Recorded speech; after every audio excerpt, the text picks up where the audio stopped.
Hey guys, how's it going? Here's a cheap alternative to buying expensive kitchen setups and using propane.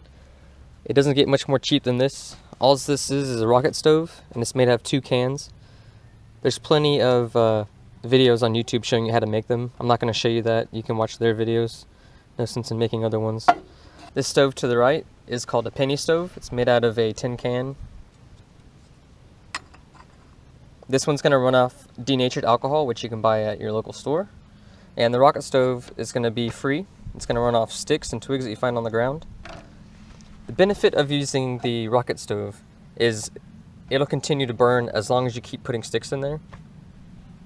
The penny stove, however, you're going to fill up the center part with denatured alcohol, and you're going to put a little bit in here, and you're going to light this one, and the heat and the flames from this one is what is going to actually ignite the actual stove itself.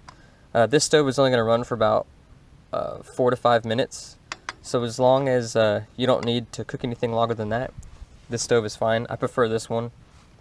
I've even cooked hot dogs over this thing before, believe it or not. I had to fill it up twice, so what I did is I filled it up, heated up the hot dog, it ran out of fuel, turned off.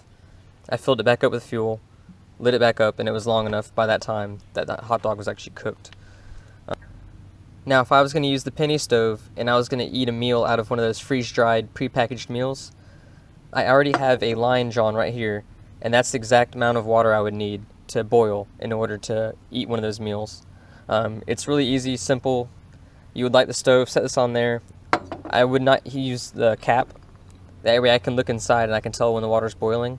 And once it's reached a boiling temperature, I would just take it off and I'd pour it in one of the pouches with the food, close it up, and on the back of the food it'll have instructions on how long you need to leave the water in there for the meal to actually cook. And then you can just open up the package to the meal and just start eating right out of there. It's really simple, virtually no mess. Just throw the bag away when you're done. It's usually how I cook when I'm camping.